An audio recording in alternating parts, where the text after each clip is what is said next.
I would like to end my talk by replying to the allegation of the media that Islam was spread by the sword. And it's a common allegation laid down by the international media that Islam was spread by the sword. The reply to this allegation is given very well by a famous historian by the name of Delisi O'Leary.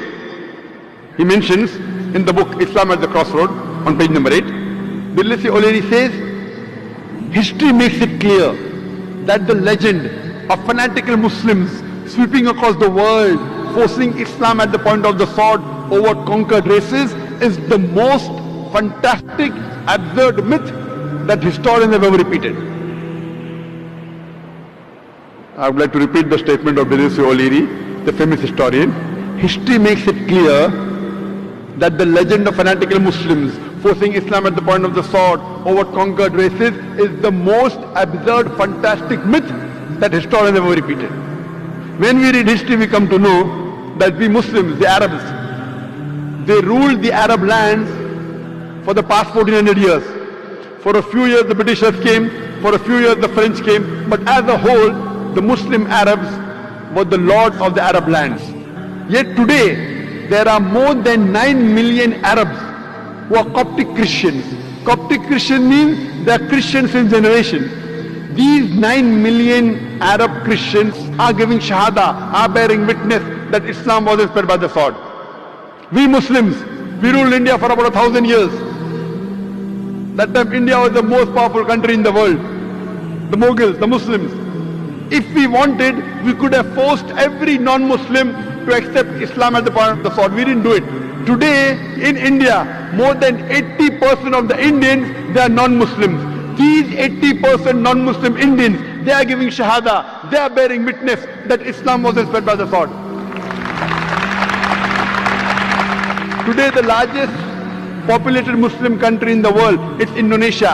I'm asking the question, which Muslim army went to Indonesia? Which Muslim army came to Malaysia, which has more than 55% Muslims? Which Muslim army?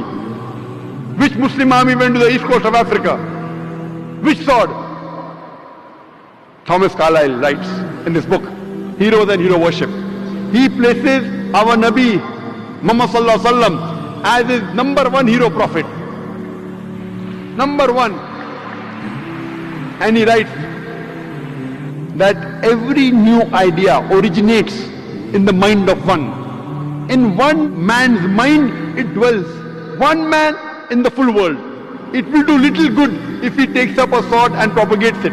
You have to first get your sword, the sword of intellect. As Allah says in the Quran in Surah Nahl chapter 16 verse 125. Udu ila sabili rabbika bil hikmah wal mu'azzat al hasna wajadil billati ahsan. Invite all to the way of thy Lord with wisdom and beautiful preaching, and argue with them and reason with them in the ways that are best and most gracious.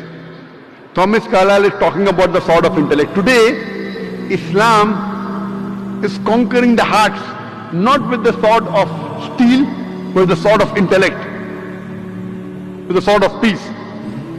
There was a survey done which was given in the Reader Digest Almanac book in the 1984 as well as Pensuit magazine. And this survey gave the increase in the major world religions in a span of 50 years. From 1934 to 1984, in a span of 50 years, the increase in the major world religion. And number one religion that increased maximum was Islam, 235%. Christianity, only 47%. I am asking the question, which war took place between 1934 and 1984 which converted millions of non-Muslims to Islam? Which war? Which war? Today, the fastest growing religion in the world is Islam. The fastest growing religion in America is Islam. The fastest growing religion in Europe is Islam. However much they try to suppress Islam, that much it grows. Allah says in the Quran in Surah Imran chapter 3 verse 54, Makarum makarallah wallahu khairul makirin. They planned and plotted. Allah too planned. Allah is the best of planners. You know, after